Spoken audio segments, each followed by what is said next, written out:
So, ladies and gentlemen, welcome to our video of Atmakaraka in the 10th house. As in, what happens when your Atmakaraka is in the 10th house of your birth chart. And remember, we do not include Rahu, Ketu, Uranus, Neptune, and Pluto in this particular scenario.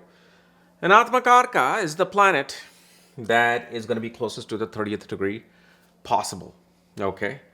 So any planet closest to the 30th degree between the seven main bodies of astrology is known as the Atmakaraka, the soul significator that tells you about you, your unfulfilled mission and desire. Okay, it's not actually even desire. Something you just have to do. Whether you like it, don't like it. But it's going to make you do it. Because it's not your choice in this conscious body. It's the soul's choice that we don't even know who the soul is, right? So, and as always, if you do not know, if you have this particular position, what sign it's in, what nakshatra it's in, along with all your astrological details. For that, check out the links here, astrology.com, where you'll find my books, reports, consultations, and link to my academy, Maha Vedic Astrology Academy. Okay. And especially there, I'm doing the smartphone and Vastu lesson. I did it as a very last lesson of smartphone and Vastu. Literally, you can arrange your smartphone in a way that it can start helping you. Okay. So I learned this technique from my teacher, and then I tested it 1 week, 2 weeks, 3 weeks, 4 weeks with other people, and boom, started getting results right away. So very, very powerful, very smart technique, which does work. And of course, I'm going to be adding something on the Nadi course as well, something additional. So anyway, when Moon is in the 10th, what is happening? The Queen is coming to work. Right? Just like Sun is the king, the Queen is coming to work in the 10th house. Here you will see that first of all, with Moon as the Atmakaraka, you tend to overwork. You tend to take too much work of other people. You want to make too many people happy in your work. And the thing is, if you don't overwork yourself, you feel like you're not working. And that becomes a downside because it can affect the person's health. It becomes a great thing because a person can achieve the highest of success. Like you will see, you will never see actually somebody who's handed down wealth with the Moon in the 10th house of the Atmakaraka. Like, oh, here's money. If they got it, that money will be gone and they have to do something on their own. Like this is, you will never find a multimillionaire or billionaire who just made it because of the fact that the family left fortunes, family left some kind of a handout. It will not. Even if they did, that person will not be able to benefit from that. When the Moon is the Atmakaraka, you have to go through suffering the hard truth, the hard knock schools of life, and then make it, which is going to make you appreciate your money even more. And you do make it. See, that's the thing. You do make it. Now, why does this happen? Because Moon is in the house of Shani. Regardless of the sign won't matter here as much. So I'm giving you the type of prediction that can be neutral to every single person who will have Moon in the 10th house as the Atmakaraka, because this is the house of Shani, and Moon is going to be on the platform of Shani. So Shani is going to make Moon work extremely hard. And this is what happens is because Moon has to work really hard, Moon being the soft planet, Moon being the planet which is the Queen, Moon is also which is impregnated with all your karmas in its belly. You will feel stressed and overwork with this particular scenario. Okay? And you will also see with this particular Moon, you do get either cheated or some fraud occurs in your workspace with this Moon. Also, either one of your workers, servants, people who come and cook and clean in your home, or your maternal aunt and uncles would have run away from home. They would have run away from home, left home, maybe at an early age, could have eloped, could have, got married and all that. And the other thing, as soon as you get money, when you get money in your life, you're going to have people who are not going to like you. Okay? You will have people who are not going to like you so much, either by jealousy or by the fact that you could have screwed people over money And now that you have money, they're like, wait a second, where's our money? You got money, where's our money? So either way the scenario can work. It's not always the other person is going to be a bad person. You could be a bad person and the other person could be a good person, depending upon how this moon is placed, especially from other planets. Okay. But see, what happens here also with this moon, because it's in the sign of Shani, you will take on tasks of other people. That's the problem with this moon that you will see.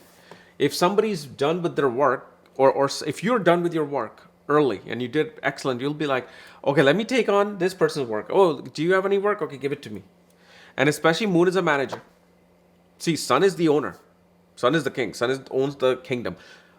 The queen, the moon, helps them run the kingdom. So that means now this is a managerial role more than like ownership role.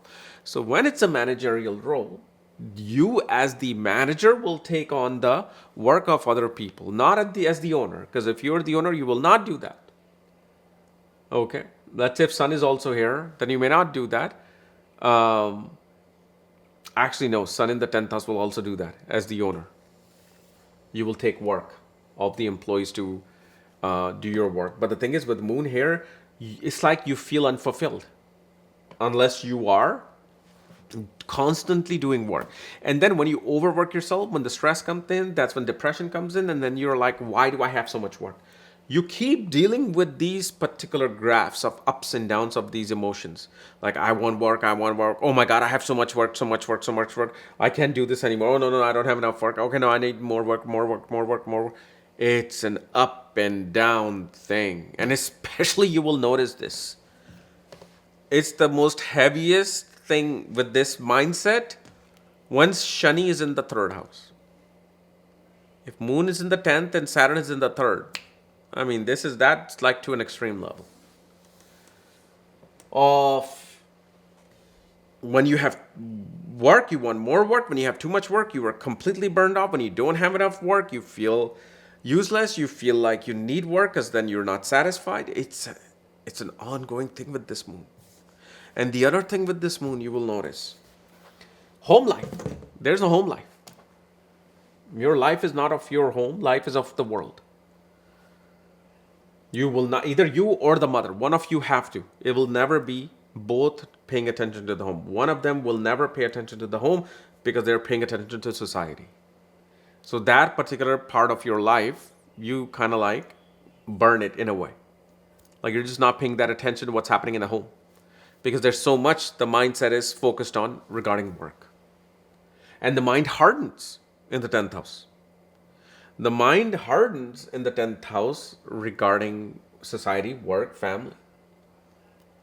You can actually be a very strong judge of things and a very strong punisher of things with this moon.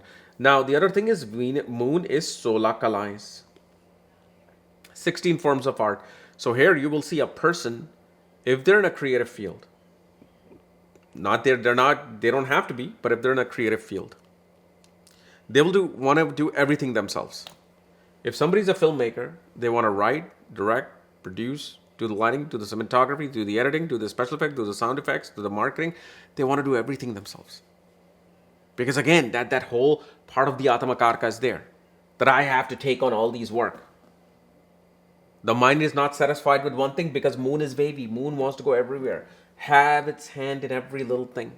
And especially for you, this works really well. And number 2, traveling. When you travel for work with moon in the 10th, you will see your career is always just like kind of growing. It's fluctuating, but it's growing. And your biggest transformation will be happening to you when you are traveling.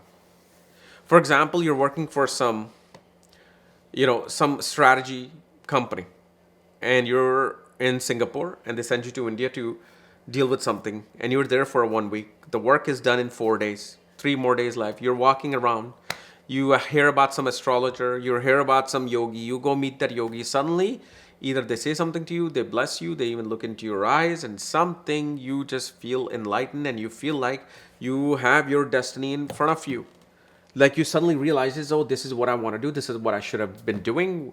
I can't believe that this was away from me for so long. Because, and remember, this may be your 10th trip happening, and it doesn't happen on the first trip. Maybe the 11th trip that you go on, you suddenly find somebody, and you find that destiny in your life. Somehow destiny awakens when you travel. That's the biggest thing of this. Now, if moon is not the Atmakaraka, it's not going to be doing that. But if moon is the Atmakaraka, your destiny will unravel itself when you travel. So travel. But it's not like guaranteed that the first travel you're going to find your destiny. It is going to be something, but you are going to be in a movement. You're going to be traveling. Something as simple as you going from your home to your work, even. Something just clicks to you, and you take a U-turn. You come home, and you're like, typing your resignation letter. I'm done. I'm out. Those moments of epiphany, like those, like those movie scenes, that's what happens with this particular moon. And it's one of the biggest and the best feeling. You'll never forget this feeling. That feeling would be more empowering and more powerful than your first kiss. Okay. So anyway, guys, this is my analysis of moon in the 10th house as your Atmakaraka. Remember, on my wristwatch and wealth course here at Astrology.com, you'll find the smartphone and Vastu lesson. Very important to arrange the phone according to the wealth. And also my Nadi course is there. I'm going to be adding something additional to it soon. All right. See you later. Bye-bye.